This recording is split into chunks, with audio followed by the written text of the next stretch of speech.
We'd like to welcome everyone to our presentation tonight. We are super excited. The Utah Pride Center has invited Kayla to present to us tonight on understanding religious trauma, healthy deconstruction, and mindful reclamation. And I actually don't have her bio. I had Kendra's bio. So Kayla, I'm going to go ahead and turn it over to you, and you can introduce yourself in any way that you want. That's all I have. So thank you so much, Kayla. We super appreciate you presenting on this important topic tonight. Absolutely. It's my pleasure to have the opportunity to present on a topic that only in the last couple of years are people kind of chit-chatting about these themes of religious trauma, deconstruction, reclamation, deconversion. And so I'm excited to be able to dive in with all of you who are able to access this free event. My name is Kayla Felton. I'm a therapist in Minneapolis. And I'm one of the co-founders of the Reclamation Collective, along with Kendra Snyder, who was initially going to be the presenter this evening. However, she got the COVID. So we're sending her vitamin C vibes tonight. But yeah, so I have facilitated this workshop in the past, and so I'm excited to get to hold some space with you all tonight. I will also just share a little bit about my kind of background, both personal and professional experience is what's brought me to wanting to specialize my practice around religious trauma, spiritual abuse, and other adverse religious experiences. It's been really great the last couple of years. It's only been the last 2 years that the Reclamation Collective is kind of being birthed into a concept, into an idea for an organization. And so we are in very early stages of kind of creating this more as a more formal organization, pursuing nonprofit status in the next year in 2021. But we really want to be mindful about starting something smart, starting something where we have the innovation to make it accessible. If it's not accessible, I don't want to make it. And that's just something that unfortunately a lot of clinical and kind of just medical care, right, isn't very accessible to a lot of folks. And so we know that if we want to create something, we need to make it accessible from the start, or else it's probably never going to be accessible. And we're not trying to be gatekeepers to medical and mental health care. So thank you for letting me join you all tonight. I'm so glad that this event was accessible and free for all. Those are the type of events that I want to be supporting and holding space with. So I'm going to go ahead and share my screen. Here we go. And throughout this evening, feel free to go ahead and participate via chat and kind of be engaging with each other via chat. Full disclosure, I won't be able to concentrate on all the above, so I won't be reading your chats as I'm presenting. However, I actually do think that's a really great feature for folks to be able to connect and kind of share how maybe some of what I'll be presenting on, what it kind of activates or engages for you in your lived experience and on your deconstruction and reclamation journey. I'd love for people to be able to make connections with others on that journey. So can everyone see the screen hopefully okay? Right on. So like I said, I'm one of the co-founders of the Reclamation Collective. About 2 years ago, me and two buddies decided to just hold some space and facilitate a retreat.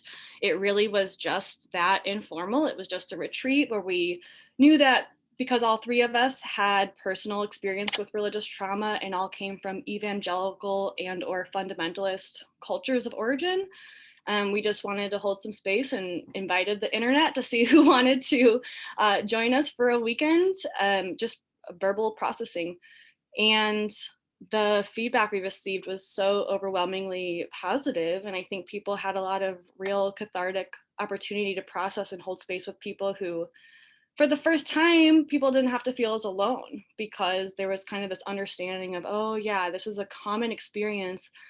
But we also learned that there's not a lot of language built around these concepts. And so it can feel really isolating. It can feel really confusing how to communicate a religious trauma narrative when when there's not a lot of language built around what is religious trauma. So the reclamation, why is that not working? Okay, there we go. So who we are, sorry, I growl, not sorry. I do growl when I have feelings. So that's what you just heard. So who we are, we're a community advocacy organization. So we are really just wanting to be here to shed light and to hold space. That can be clinical because both Kendra and I are clinicians. However, we also acknowledge that within medical models, clinical interventions are not always accessible. So right now we're focusing all of our work on non-clinical interventions like support groups, like retreats, like workshops. And also we've put together a religious trauma informed therapist directory. So if any of y'all are looking for a religious trauma informed therapist and have access to that kind of a clinical intervention, you can go ahead and peek at our website, reclamationcollective.com, and check out the directory and see if there is currently a therapist represented in your state. Unfortunately, we still have about 20 states to go, I think, to have all 50 states in the United States represented. However, in the meantime, while people maybe do or don't have access to clinical interventions, we also offer 4 seasons of support groups each year. So we still have space. Just a heads up, we have availability in 2 of our support groups for this upcoming winter round of support groups. And then for the 2 support groups that have already filled for this winter, we will hopefully be offering them again in the spring. So we really just want to support folks who've experienced any kind of adverse religious experience. And one thing, what I have written there in that green circle, that's just kind of an example of something that we state at the beginning of all of our support groups. We just want folks to know that we aspire to honor diversity of thought and validate the countless paths that lead to healing, inner peace, and relational harmony through deconstruction and reclamation.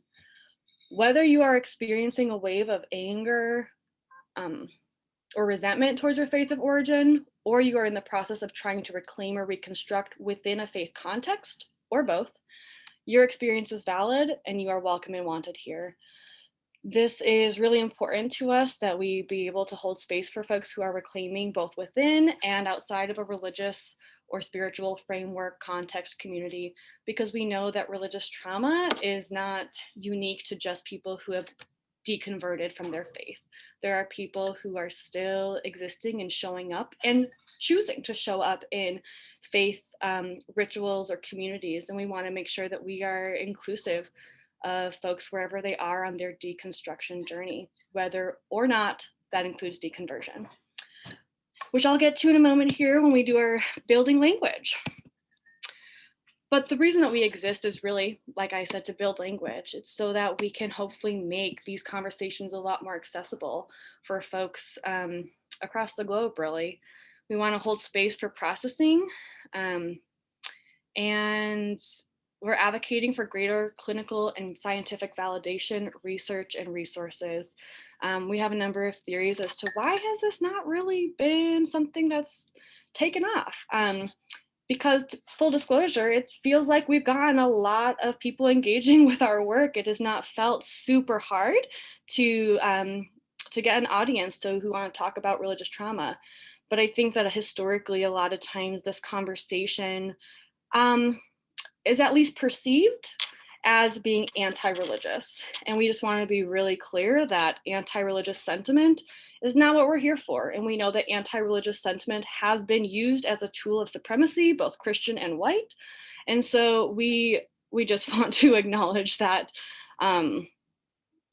that we really want to be inclusive of whoever and however people want to reclaim through their religious trauma. Ooh. I'm not sure why this is not working for me.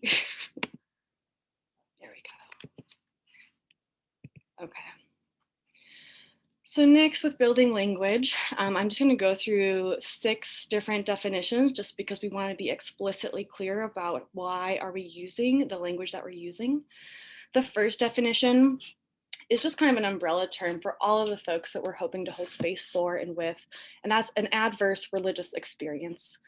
So this is any experience of a religious belief, practice, or structure that undermines an individual's sense of safety, autonomy, and or negatively impacts their physical, social, emotional, relational, or psychological well-being.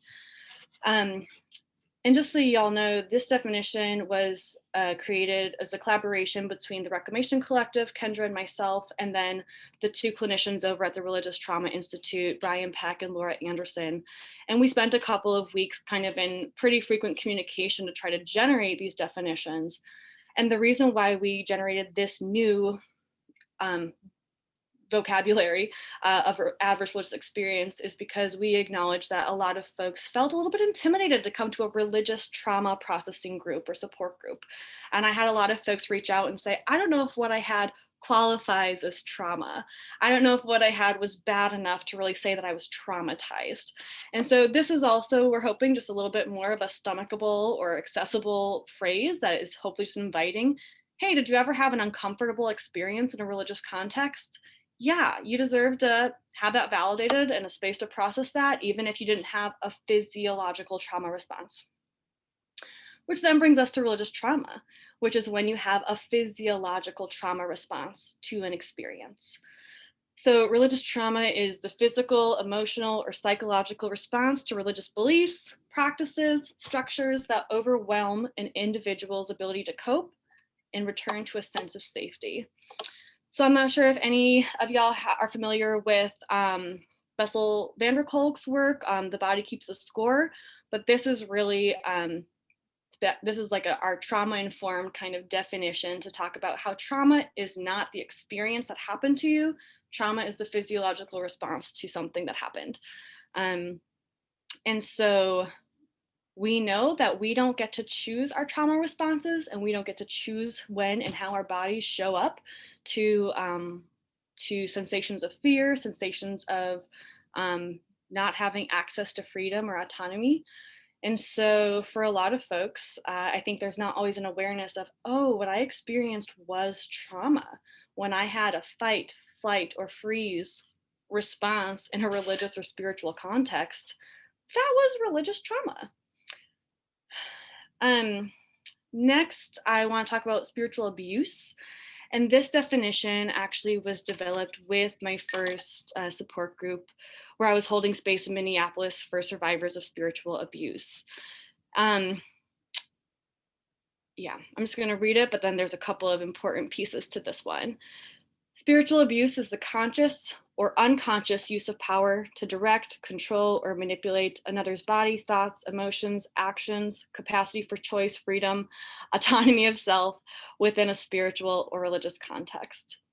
So there's just two things I do want to just note with this definition. Number one, I acknowledge that it is pretty long. However, it's really important to me that if we're creating definitions, that everybody feels represented by this, and which is why it took a couple of weeks with my initial support group kind of to make sure that everyone felt represented, their narratives, their spiritual abuse narrative felt represented by this definition. And I really want to note it's the conscious or unconscious use of power.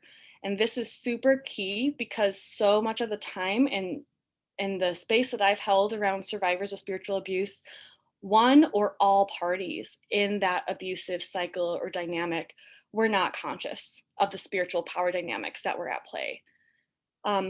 Oftentimes it takes a long time after the relationship has shifted for survivors to realize, oh, that person was abusing their power. And sometimes folks who are abusers are not conscious of the power that they hold. So I just always want to make that really clear, that even if you're not conscious of it, even if they are not, if your abuser is not conscious of the abuse that's happening, does not change the outcome when spiritual abuse takes place. And then also I just want to note, within a spiritual or religious context, spiritual abuse is super interesting to me because it does not always happen in religious contexts. I have held space with folks who have been abused in yogi guru contexts, in plant medicine contexts, in other kinds of new age spiritual, and actually, new age spiritual context as well. And so I think there's another slide in the future where I'm going to talk a little bit more about assessing spiritual power dynamics, or taking inventory of spiritual power. But really, spiritual power is any relationship where there is trust. Sometimes we trust people because they are a therapist. Sometimes we trust people because they're a pastor, regardless of whether or not they've done anything to earn our trust. So I just want to take inventory here that I'm coming in here as a facilitator. I've not met any of the other folks that I'm aware of, any of the folks who I got to spy on before we started the presentation. I've never met any of y'all, and yet I have access to this platform where I'm going to take up about 2 hours of your evenings. And I just want to take inventory that means that you all have trusted me, even though you haven't met me, so I haven't actually earned that trust. And so it's important for us to take inventory when we have access to power, to platforms, to communication, and most importantly, when we're offering emotional holding or guidance or support.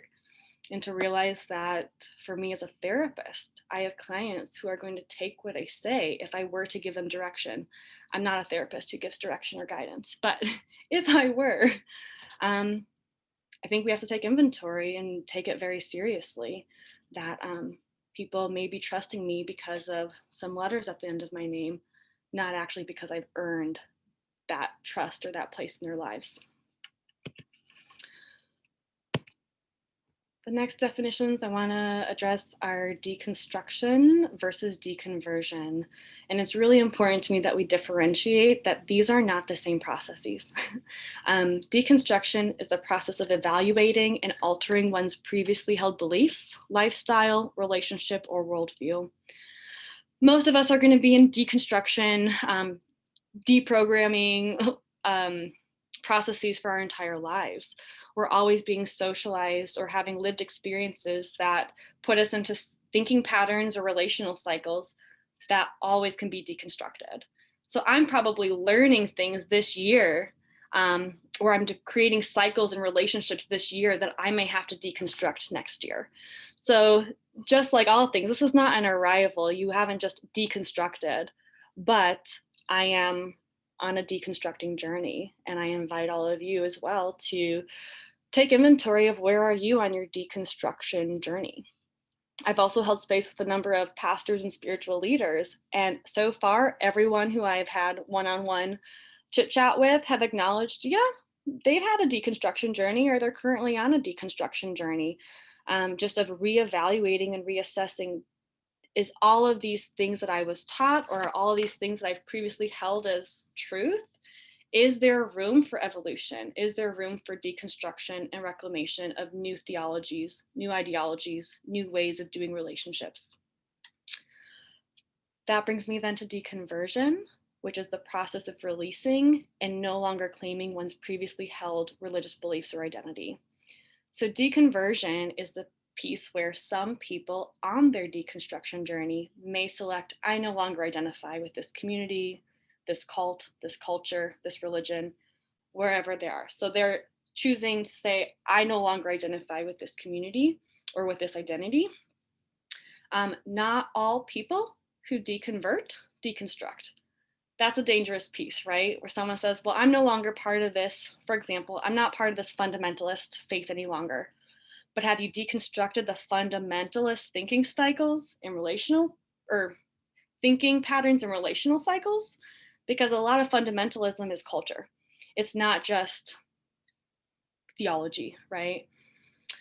And it gets indoctrinated. The culture gets indoctrinated. And it's important to deconstruct what or differentiate what was theology, what was culture. I will share that on my deconstruction journey, I have had a deconversion. I no longer identify with my culture of origin, my faith of origin.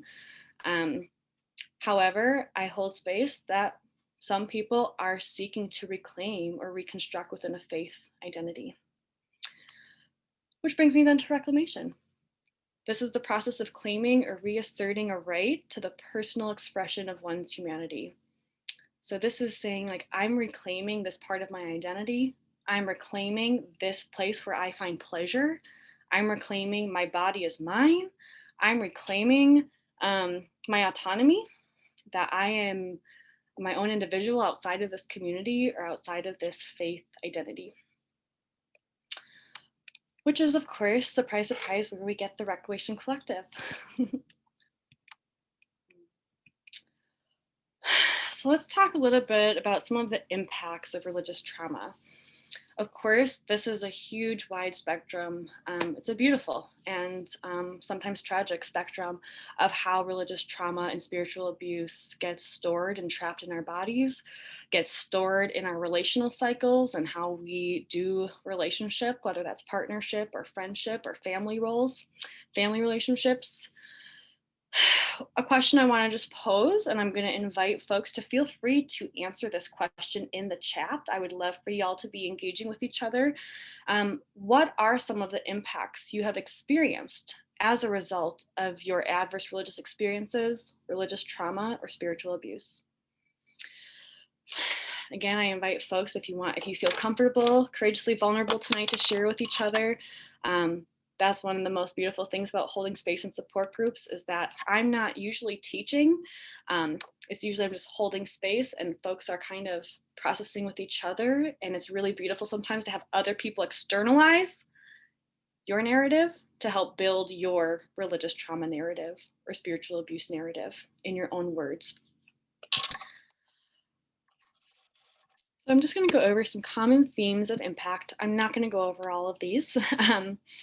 I am just going to go over a couple. Some common themes that we do hear a lot about. Number one is shame.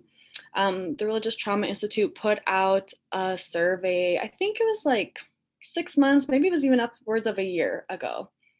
2020 has been like 10 years, so I'm not really sure actually when that was. But once upon a time, the Religious Trauma Institute put out a survey, and the number one overwhelming response from folks is that they are experiencing heavy guilt and shame cycles as a result of their religious trauma and or indoctrination experience. We want to talk about codependence, and most specifically codependent community. So I think a lot of times when folks think about codependence, we think about it in a partnership or in a familial relationship or in a friendship. However, we need to talk about that in a community context, where sometimes in some cultures, people do not have a sense of self, a sense of identity, a sense of autonomy outside of that community. And so I think that this is where a lot of times people feel stuck, they feel trapped, they can't get out. And it may not be what we think of as a cult, but this is kind of where people do get stuck in communities that aren't cults, but they still don't feel like they have the autonomy to leave. Perhaps if their basic needs or entire social network, for example, is associated with this community. That takes guts, that often takes access to resources to be able to get out of there. So this is where we hold a lot of space around how do you find and tap into autonomy within a community when your only conceptualization of community has been codependence. Purity culture. Every one of our support groups has at least 1 week where we hold space to deconstruct purity culture. So this is more specific to fundamentalist and or evangelical traditions. Not all folks that we hold space with are coming from those traditions. However, overwhelmingly, it is the majority at this time. But purity culture is just kind of that culture that's created in the 90s and the early 2000s. The True Love Waits movement. There's a lot of like purity balls and purity. I was not aware of purity balls. That was something I found out in the last few years, and those are nuts. But just kind of this emphasis on staying pure, staying righteous, ultimately staying supreme. This is how we get supremacy. But purity culture is all about staying pure and staying like saving yourself for marriage, abstinence. It's very focused on sex, and it's very shame-based. So a lot of folks that we work with are navigating how do you reclaim sexual expression or sexual identity or even romantic relationship and love outside of the one context you were taught that this is where sex happens. This is how love and family and partnership, these are the only ways that it looks, sounds, feels. So a lot of space, we hold a lot of space for deconstructing purity culture. Developmental trauma, this is kind of any trauma that's happening during developmental stages. We talk a lot about the developmental impacts of indoctrination. And so kind of what happens when at 3 years old, you're taught about hell?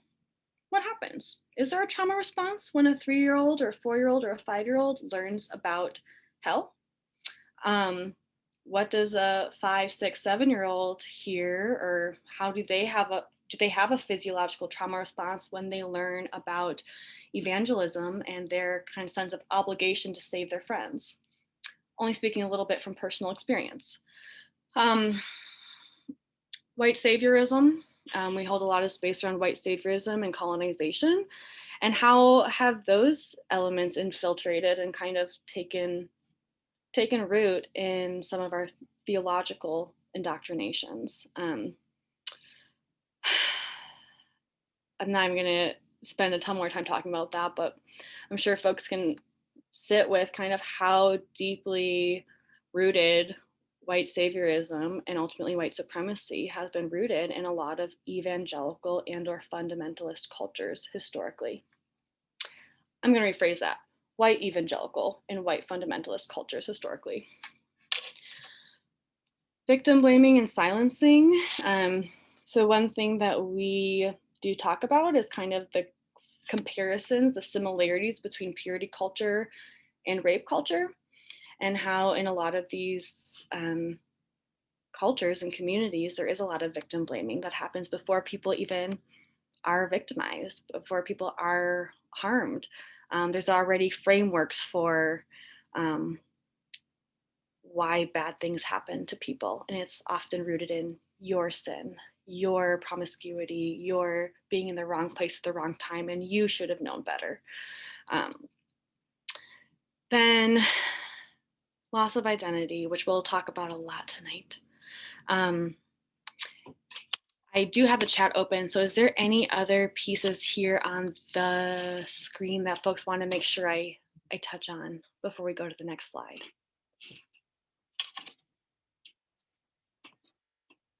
Okay, sounds good. Also, feel free to save questions for the end. There will be a Q&A time. So we also want to talk about understanding the wide spectrum of impact. This can be cognitive, this can be emotional, this can be relational, it can be intrapersonally, meaning within yourself, kind of having those inner battles, physically, physiologically, and then of course sexually. We spend a lot of time talking about sex at the Reclamation Collective because that tends to be one area of humanity that gets really targeted. And there's a lot of shame associated with sexual expression, especially any form of sexual expression outside of the one way that many of these cultures say is the only way that you have sex or relationship. Not all of these manifest in every person, and some of these manifest very differently in different people. One thing we just want to name is that there are people within the same families that have are impacted very differently by the same traumatic events or impacted differently by the same indoctrinated messages. And so it's really about how your body responds, which we do not choose. Again, we don't choose how our bodies respond to indoctrination or control or trauma. Another piece that we always just want to name is that a lot of historically white evangelical and fundamentalist cultures have been targeting specifically LGBTQIA people. And I think a lot of times queer folks are viewed as a threat to the traditional family. I don't know if anyone is familiar with Focused on the Family, but that is really, it's an ideology. It is an organization. It's also an ideology of kind of prioritizing this very heteronormative perspective of what family should look like. And so I think that in many cultures, queer folks, just the existence of queer folks is a direct threat to how some of these communities maintain and gain power and control via patriarchy, via supremacy. So certainly we just want to hold space that different people are going to be targeted differently in all of these cultures and communities. It is not a one and the same experience for all people.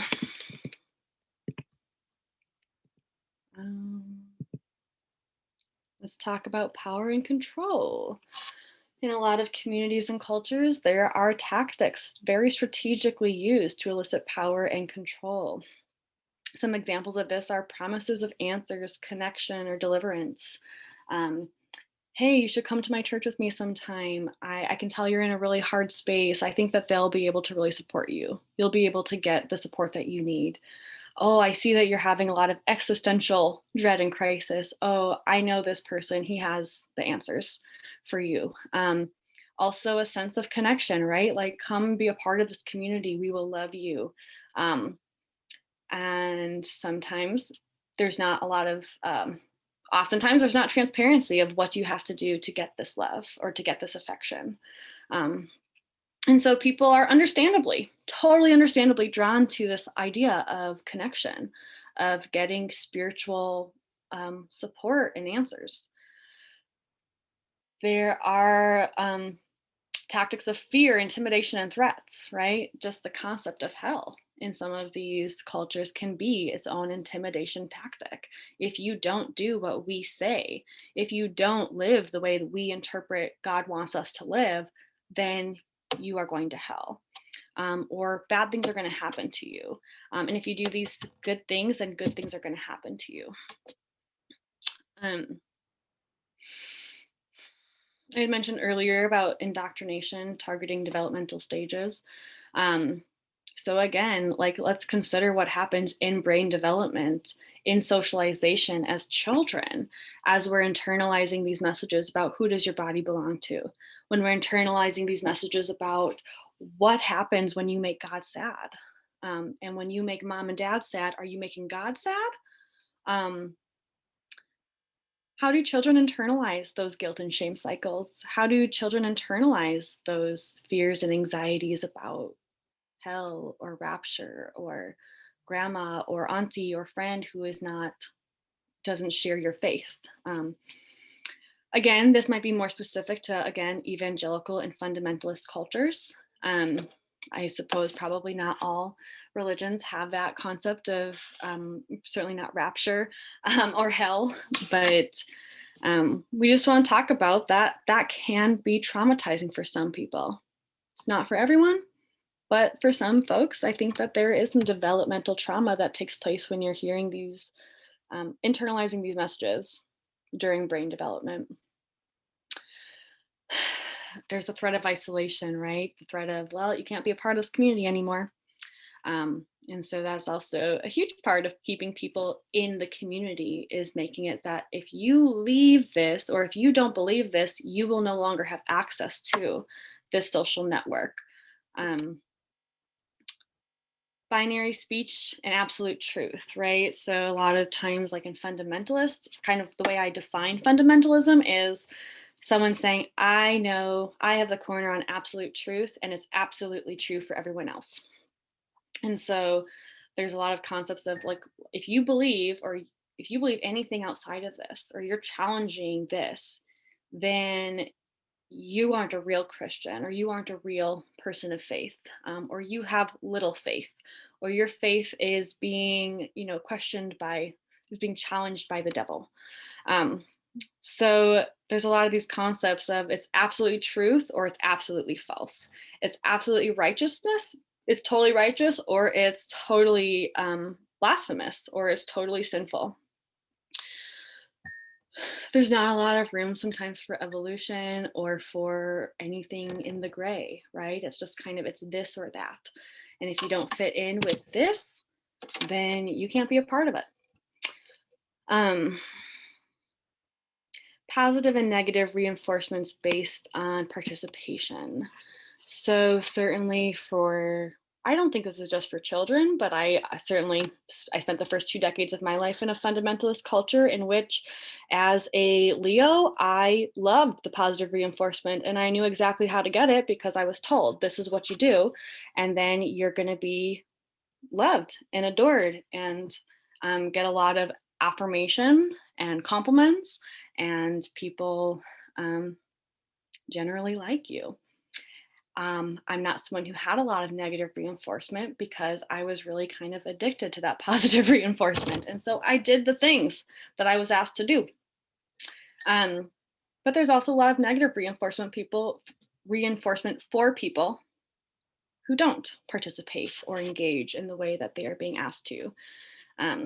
Again, that can be the threat of being shunned or excommunicated or kicked out of community.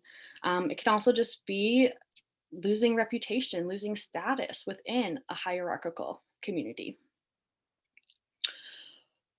So what causes people to stay or feel stuck? I think the number one thing is access to needs or threat to basic needs. Let's talk about people who are employed within their church community or in their church context. Let's talk about people who are in ministry. People who are employed by the church itself or by a parachurch organization.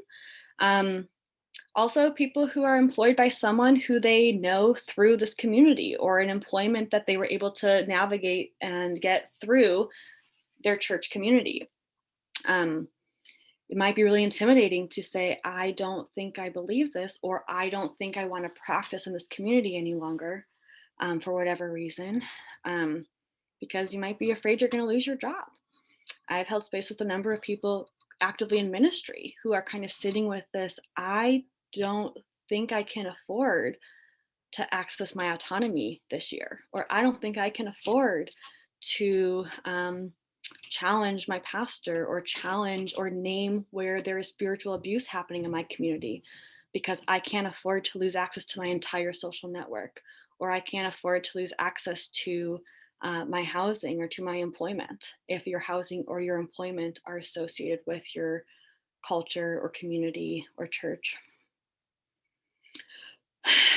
There is danger physically and emotionally for folks who are outliers or people who don't conform to the community expectations. And in some communities, let's talk specifically about queer folks, right? I used to work in an emergency shelter for minors.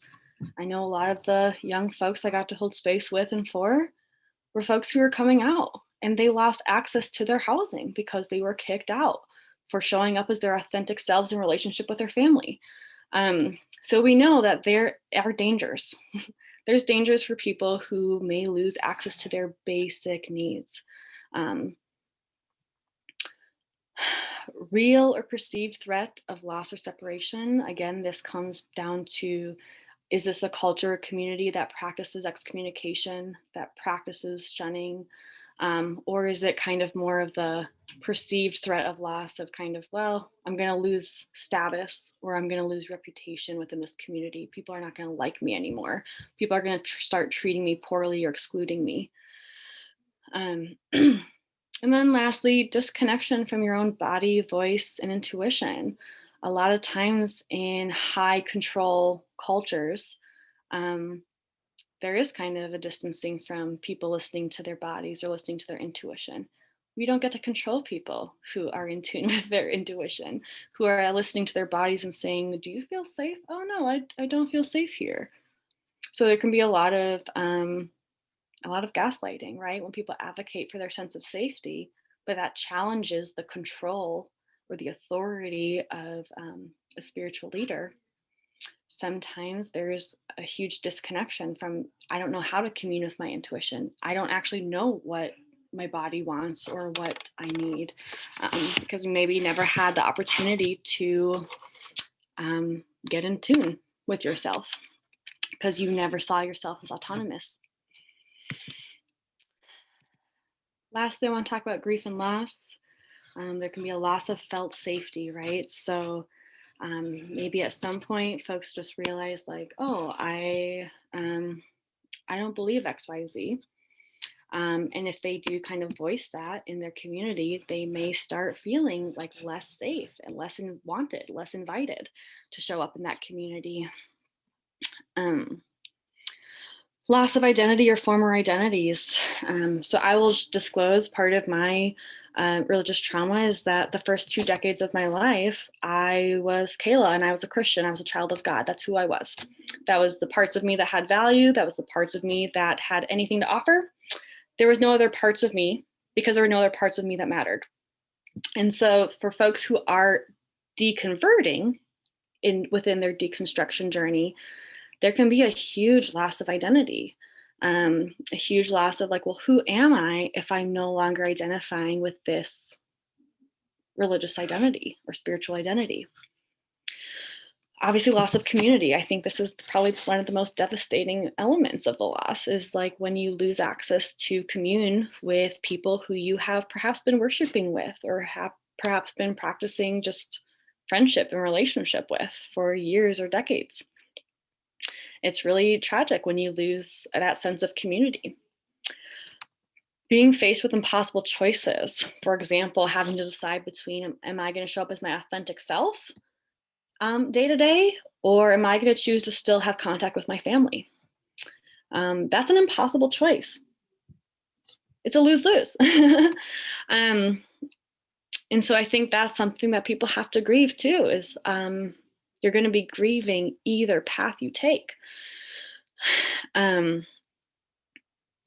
It's also really hard to hide parts of yourself. That's something that has to get grieved, is when we have spent years of our lives not being able to honor parts of ourselves that are really beautiful and important to us. Next is feelings of isolation and misunderstanding. Certainly, if you have left a community or no longer felt safe in a community, you're likely to feel very misunderstood, because most of these cultures are not going to reach out and say, oh, how can we still maintain contact? How can we still keep you part of our community, our family? A lot of times it is a pretty swift and abrupt, oh, you're not part of us anymore. No matter how many decades you've spent investing in this community, no matter how much of yourself you've given to ministry or to our church events, you're not part of us anymore. And of course, there's that feeling of isolation, but there's also that feeling of misunderstanding, especially if it's people who you have felt most understood by your whole life. Which then brings us to ambiguous loss. And ambiguous loss is really tricky, especially for those of us who were raised in cultures where we may have received a lot of gaslighting of, well, was that really trauma? Was that really a loss? You chose to leave. You chose to stop worshiping with us. And that's a really nuanced grief that comes out of ambiguous loss. I definitely relate personally to ambiguous loss, because I lost a sense of safety in my community that I had been a part of for the first 2 decades of my life. And with that, I lost a lot of community. And it is an ambiguous loss, because I know that if I were to go back to my church of origin, some people would greet me with hugs. I believe that. I've never been shunned. I was never excommunicated. I was never told, you're not welcome here. I'm definitely not welcome to work in their ministries. I know that. But I think I would be welcome to show up in those spaces. I'm also related to a good portion of the people in my culture of origin. Another clue, might be a cult. But I do think that there would be people who would welcome me in. But that's the ambiguous loss, is I have to sit with, okay, did I choose this? And is it okay for me to grieve a path that I chose? And yes, it's okay to grieve a path that I'm still grieving the path that I've chosen. I'm also celebrating, because I've been able to reclaim so much, because I was able to say, this is not healthy for me. I am being limited in this context.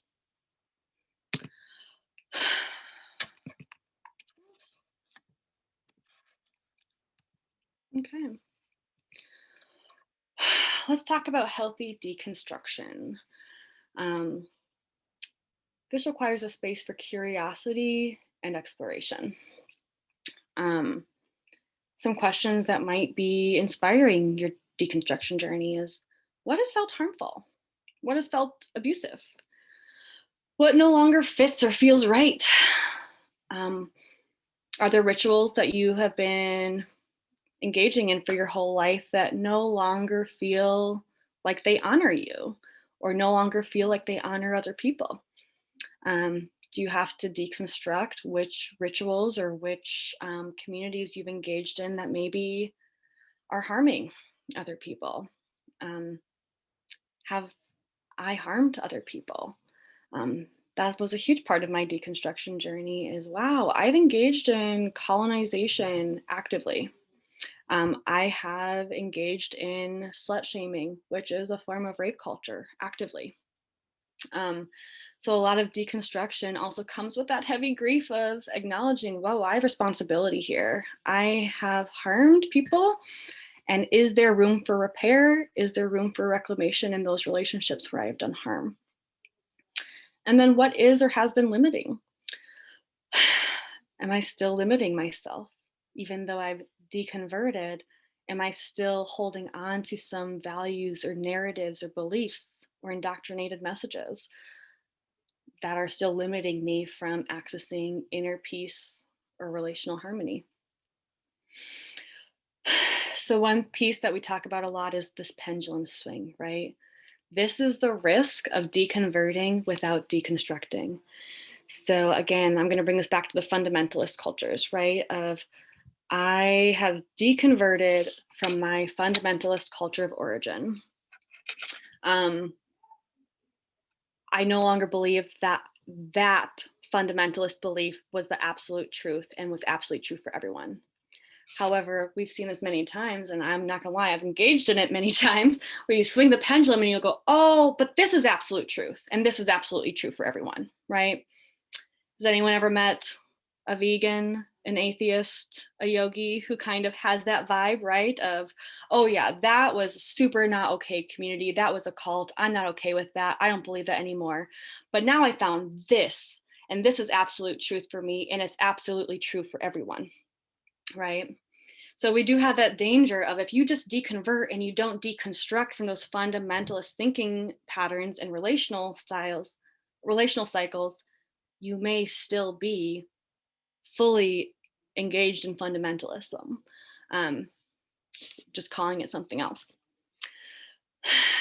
Also, being aware of potentially re-experiencing former trauma or unhealthy patterns in new contexts.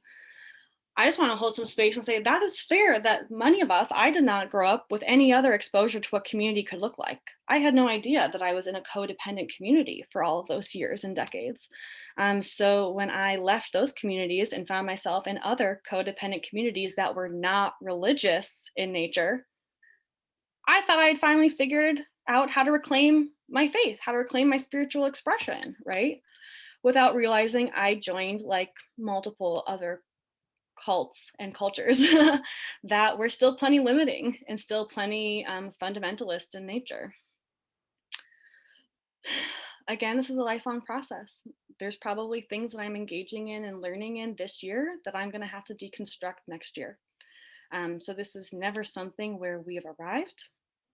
I plan on being fully engaged in deconstruction work my whole life.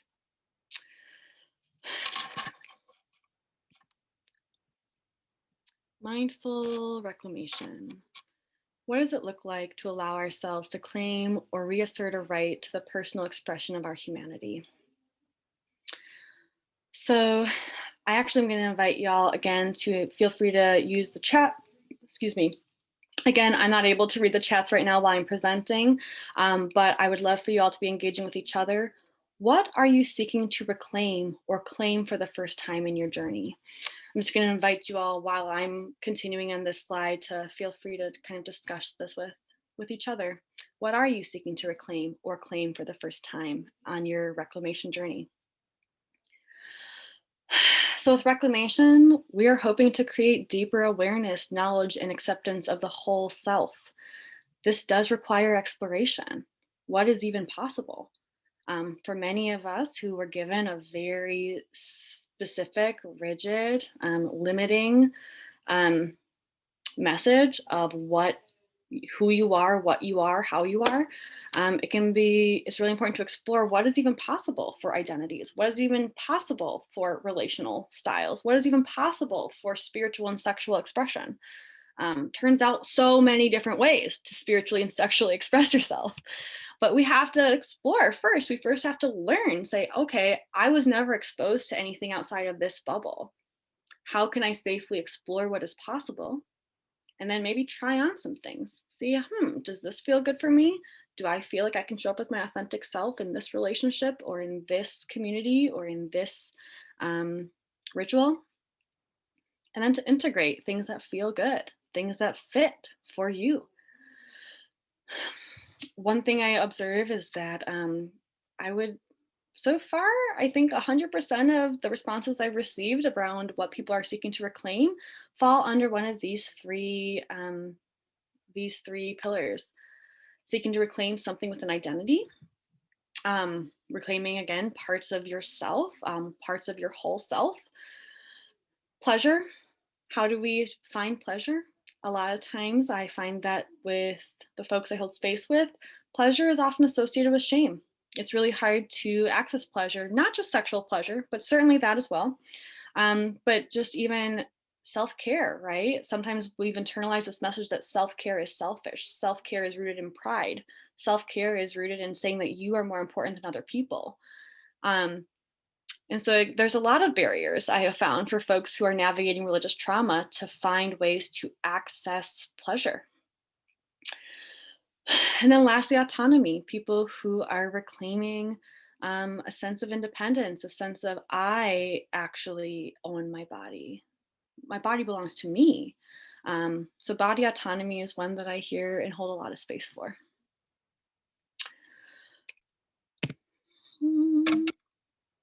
Wow, that went fast. So seeking support. Like I said before, we acknowledge that clinical interventions are not accessible to everyone. But therapy is a fantastic option if you are able to access that. Both Kendra and I are therapists in therapy, and we are going to maintain that commitment to our clients that we're also going to be fully engaging for the rest of our lives in our own deconstruction and reclamation work. But therapy is a wonderful space, of course, when there are sustainable power dynamics, spiritual power dynamics in that therapeutic relationship. Therapy can be a wonderful opportunity to be able to just process that what you experienced was traumatic, or to identify how am I still engaging in fundamentalist thinking patterns or relational cycles. Support groups are something that it's a non-clinical intervention, which we really want to push because that is more accessible.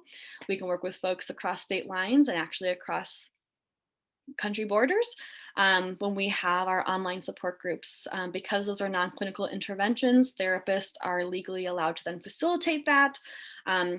But just so y'all know, therapists are generally not allowed to practice therapy, clinical interventions across state lines. That's part of why it's so important to us to have this religious trauma informed clinician directory on our website that we hope to eventually represent all 50 states, because we know that we cannot hold clinical space for people outside of the state that we're licensed in. So again, that's part of how we're trying to combat that limitation of clinical interventions by creating non-clinical interventions like support groups. Spaces for exploration and community.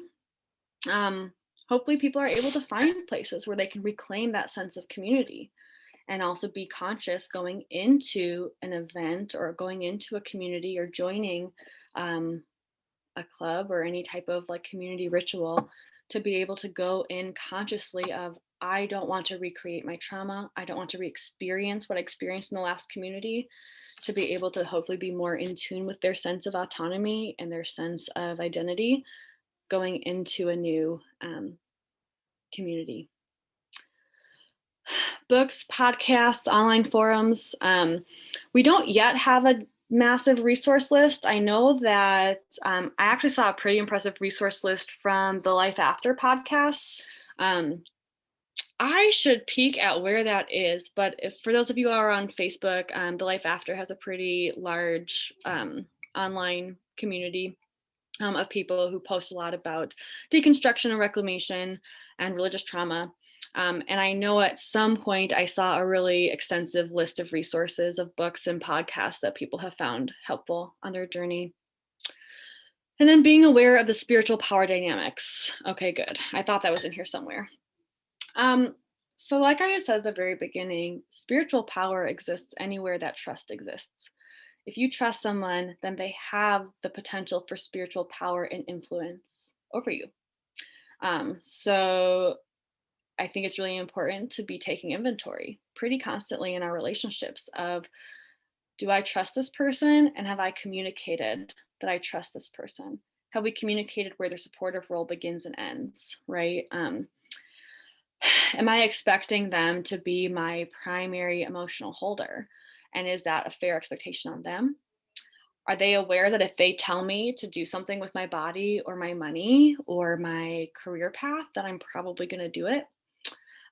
Is there kind of that inventory of who actually has the influence to tell you what to do with your body, your mind, your money, your relationships? And spiritual power dynamics are not inherently problematic. I have a really intimate, or yeah, I would say intimate relationship with my therapist. Obviously not sexually intimate, very professional, but I have a very emotionally intimate relationship with my therapist. And I know that there is a spiritual power dynamic in that relationship in which I trust her deeply. I have been courageously vulnerable in years of sessions with this person. And I know that they are someone who I feel very safe with. So I show up very authentically and very vulnerably in some of those sessions. I also know that spiritual abuse can take place in therapeutic contexts. I have held space with and for people who have been spiritually abused or manipulated by their therapist. So another reason why I think it's really important that we be taking inventory of, am I going to ask this person to tell me what to do with my life? And do I have the capacity to set a boundary? If I'm not feeling safe, if I'm feeling manipulated, do I have the capacity to set a boundary with this person? And yes. I must have said it in the appropriate word to Allison.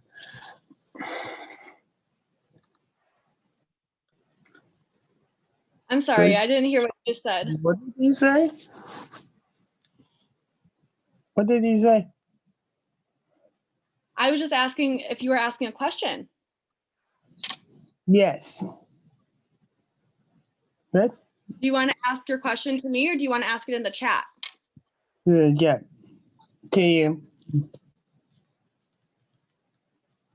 I would love if you wanted to go ahead and ask me in the chat, and I'll make sure that I keep my eye on it. Okay, Joey? Well, why? Did you want to ask a question right now? Yeah. Yeah. Go ahead. I must have said a really inappropriate word to Allison, which I don't want to bring up.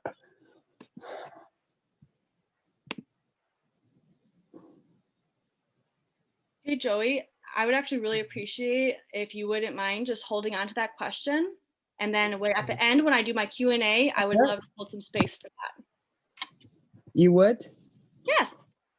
I'm going to go ahead and finish the presentation in just a little bit. We're going to have our Q&A. Okay, Joey?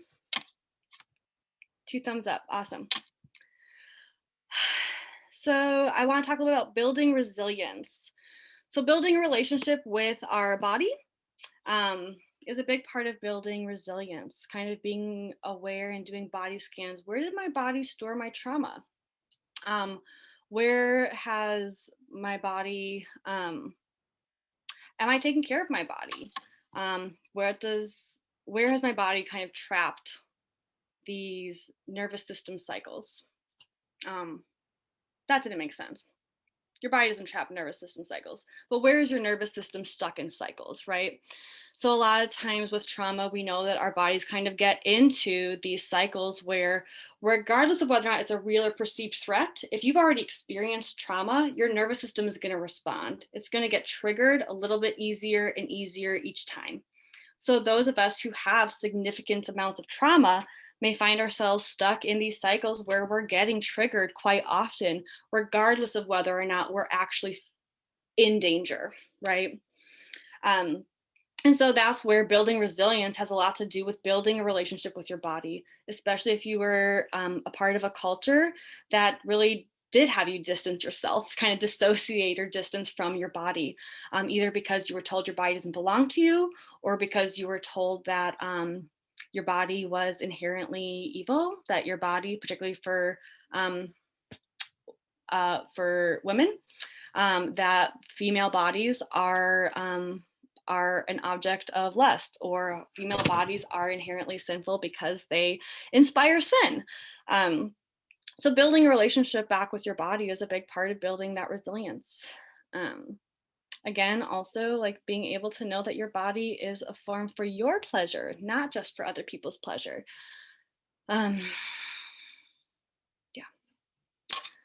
So building internal emotional safety, knowing that there is space for all of your emotions. I often hold a lot of space around validating that we don't choose our emotions. Our emotions happen to us. So again, I'm trying to deconstruct a lot of the victim blaming rhetoric and narratives that I think we get indoctrinated in, socialized in, cultured in, and knowing that all your emotions are okay. All your emotions are communicating something to you about how your body or your spirit or your nervous system is responding to your environment. So for example, I want to talk about a couple of emotions that do get pretty bad raps in a lot of fundamentalist cultures. The number one is anger. A lot of times anger is really seen as sinful. It's seen as certainly not ladylike for folks who are socialized as women. Anger is really seen as problematic. And so I think that I'm holding a lot of space for people who are needing to embrace their anger, because anger is one of the steps of grief. It's one of the 5 steps. If we're not letting ourselves engage in that anger, we're going to be stuck there in that grief cycle for way longer than we maybe have to. And there's a lot of ways that we express anger, right? Anger isn't just punching someone who pissed you off. Anger is also advocating for yourself when you don't feel safe. It's saying, I would like to be treated better. Oftentimes self-advocacy is inspired by anger. So it's a beautiful and important emotion that a lot of times keeps us in touch with our sense of safety. Trying to think of any other emotions that get really bad reps. Not necessarily emotions, but mental health cycles, right? Mental health cycles get definitely bad raps, right? You're not casting enough of your cares upon him. You don't have enough faith. You are not grateful. You're still stuck in pride that you think that you deserve better. So there's a lot of narratives that really do harm that sense of, there's a lot of narratives that I think still are rooted in victim blaming, right? That if you're experiencing a mental health cycle, it's because of something that is problematic within you, or it is sin in your life that you have to deal with and extract. Building a greater internal narrative. A lot of this can happen with positive self-talk. Kind of as you realize that you have internalized a narrative about who you are or about your worth or lack thereof, to be able to take inventory of that and say, oh, that's a fundamentalist narrative that's still stuck somewhere here. And to be able to combat that with positive self-talk, right? Let's take inventory of what are the indoctrinated messages that I've received, and what are the messages I wished I received. And then that brings me to inner child work, reparenting your inner child. This is how we reparent our inner child, is we take inventory of what did they hear? What are the messages that they internalized their whole lives, right? So if I know that I can take inventory of messages that did harm me, that do continue to limit me in my sense of confidence and my sense of being able to show up in relationship, I need to be able to try to reparent my inner child. And when she shows up really afraid or really intimidated or trying to make herself really small, because that's what she was told to do most of her childhood, to be able to combat that with saying, oh no, honey, you're cool now, you're safe. Like, you got to go ahead and show up as your authentic self. It's okay. Not everyone has to like you. That's cool. It's not a big deal. So being able to implement these positive self-talk messages and these parenting of our inner children when our inner children maybe weren't receiving comfort when we were afraid as children, or maybe weren't receiving validation when we experienced a mental health cycle and didn't know what was happening. And if we were raised in a culture that really doesn't have a framework for mental health or mental illness, I hold space for a lot of people who are grieving that their inner children were really dismissed. Even when their inner children, their childhood selves were advocating for something's happening, I'm not okay. And we're being told, well, that's because you're not being compliant, or you're not being obedient, or you're not casting your cares upon God. Then reigniting curiosity. I also think curiosity can be really a scary, it can be a scary path, right? If you were raised in a fundamentalist culture where you have all the answers, you know it all, because this is what it is. You have a very rigid, clear narrative of what is the world and what is your role in it. So reigniting curiosity can be kind of scary when you're like, well, there's nothing that I can't explore. Nothing is off the table. And so that's what happens with a lot of deconstruction is like once you've started deconstruction and you're realizing, oh, if this is on the table of deconstruction, then what is off of it? And it can be really overwhelming when you realize, oh, none of this is really off the table. I could deconstruct all of this. I could deconstruct everything about my life, everything about my relationships. And not everything is going to go. You're not going to select to probably diminish yourself of all of the narratives and all of the relationships that you were, or all of the values that you've believed. But to be able to have just a curiosity of, I want to know what's possible. I want to know what is on the table for me.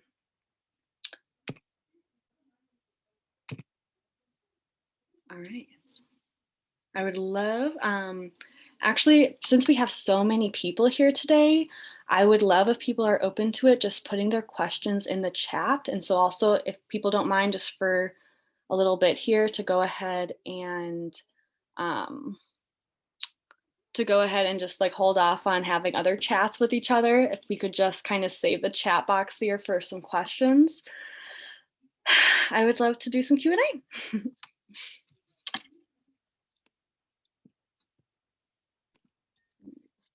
Brandon, will you go and turn off the recording? Oh, thank you. Yeah. Are you there?